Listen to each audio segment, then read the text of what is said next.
Two men journey to the bars and restaurants of Scandinavia to find amazing beers, always with the same question. Hey, what's on tap? It's time to find out. Welcome back, guys. It is day 9. What? Day 9 already? Day 9 of Christmas. Whee! Christmas time is coming up. Christmas time is here again. I don't remember the rest of the song. Charlie Brown Christmas Special. I don't even know that song. Charlie Brown Christmas Special? I have no idea what that is. You don't know what Charlie Brown Christmas Special? No. Oh my God! Have you missed this in your life? It's probably very American. It is so American. It's like so at Christmas you have these Christmas specials that they only made at like a certain time, and then it's kind of like the Kalle Anka, Donald Duck Christmas Day cartoon. Except that Donald Duck thing is never different. It's always the same. It is, except for the very last segment, and the very last segment is in from whatever the newest cartoon is. Ad for the newest film. Yeah, exactly. So this year, I guess it'll be Wreck-It Ralph 2. Maybe. I don't think there's anything else out unless they want to. Because they usually plug something that is coming out, not something that is already out. Well, it's just whatever the latest thing is. Yeah. That year, closest to Christmas time. And Ralph Breaks the Internet is kind of the latest thing that's come out. I don't think there's anything coming out. There's no Frozen 2 or Moana or something like that. So it'll probably be something from there, I would imagine. Well, come Christmas Day, we'll find out. Part, right. But yeah, so in the U.S., we have these Christmas specials. We have the Rudolph the Red-Nosed Reindeer. We have the Charlie Brown Christmas Special.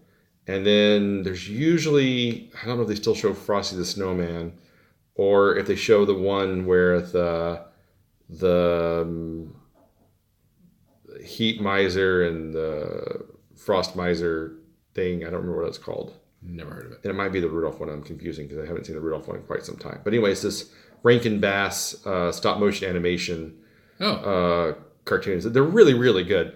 But the Charlie Brown Christmas Special is the saddest Christmas special ever created because like they're trying to put on a passion play basically.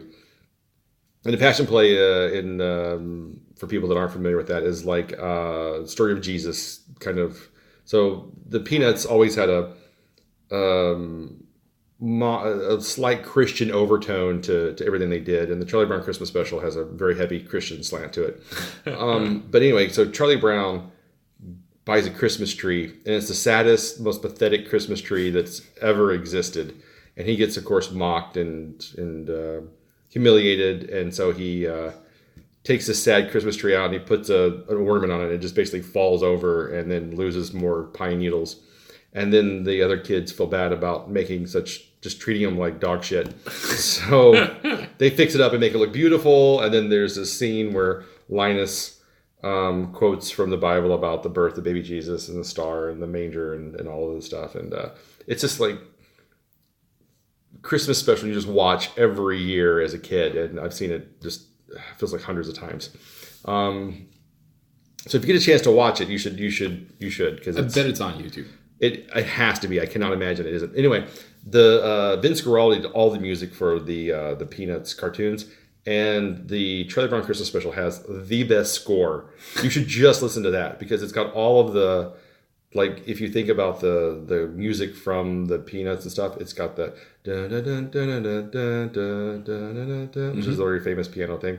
And it's got several other things that he did. It's an amazing soundtrack just to put on and listen to. Nice. But that doesn't tell us anything about today's beer. No, it does not. It just detracts. It just is a fun detour from actually having to talk about this beer. Yes. So we have our Norwegian entry. Keeping in with the Scandinavian theme that we've had for the past couple of days. Mm-hmm. This is from, what is it? Aegir Bryggeri, and it's the Aegir's Jul. It's a Jul Brygg.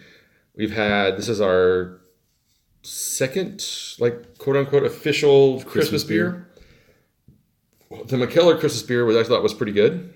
We had the McKellar Christmas beer, and we had the St. Bernardus winter. Oh, I forgot about that one, which we thought was infected and not very good. Yeah, they have that for sale at the Stimbalaka. We could actually get one and see if it's the same. Yeah, that could be interesting. Yeah.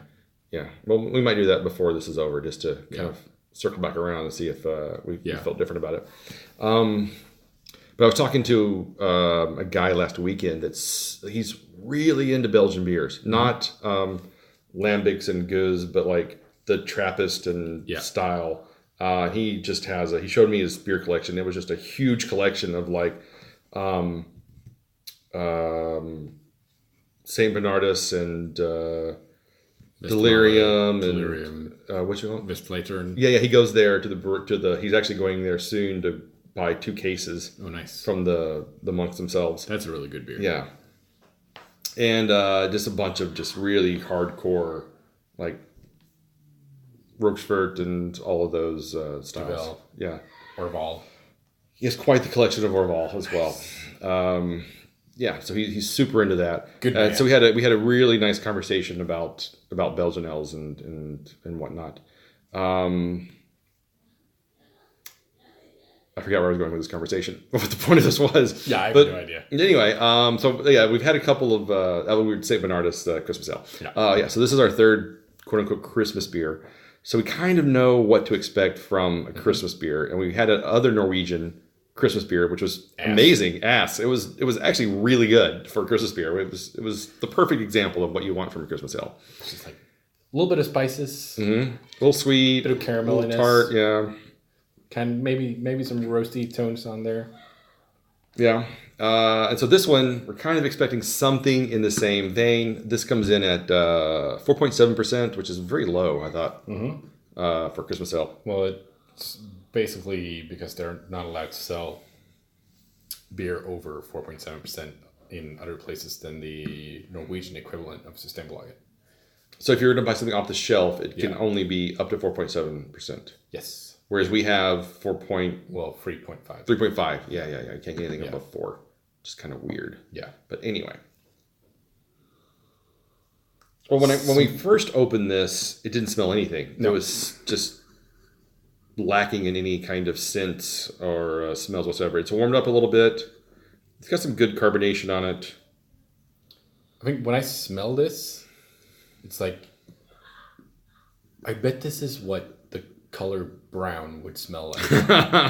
Yeah, this is beige. Yeah. This is the beige of beer. It just doesn't smell anything. I mean, say what you will about like a Bud Light or Coors Light or something. At least you smell it, you're like, beer. Yeah. Like at least you get that lagery kind of smell about it. This doesn't really.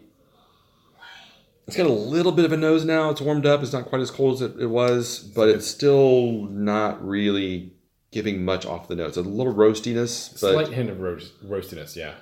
Yeah.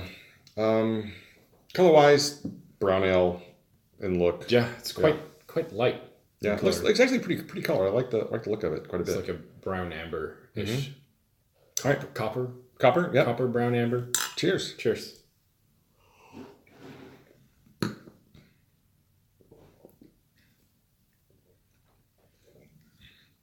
I mean, taste is just as boring as the smell.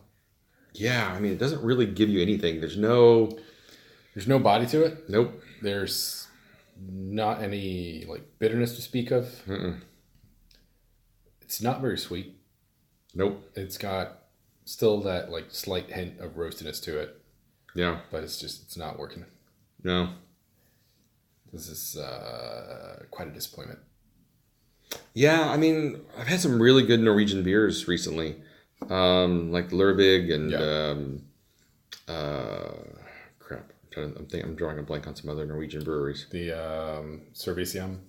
Yeah, they do really good stuff. I want to say I've had other beers from this brewery. In fact, I know I have, but this just isn't giving me anything, man. It is. I think I've tried one of their imperial stouts before. Mm-hmm. It was okay. It wasn't up to like par with a lot of the other imperial stouts out there nowadays, but it was fine. Yeah.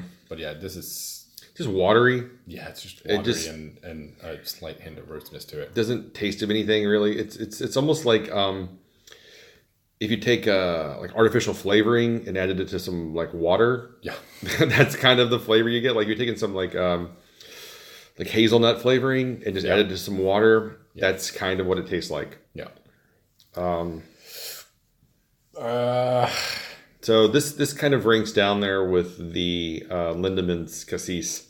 Yeah. I have to say. I'm going to go with a 0.25. Same here. Yeah. It's just boring. Yeah, I'm not gonna have any more of this. Nope, I'm done. Yep. Day 9, quite a disappointing day. It was. Beer-wise, at least. But in life, rewarding and joyful as always. And another day closer to Christmas. Yes.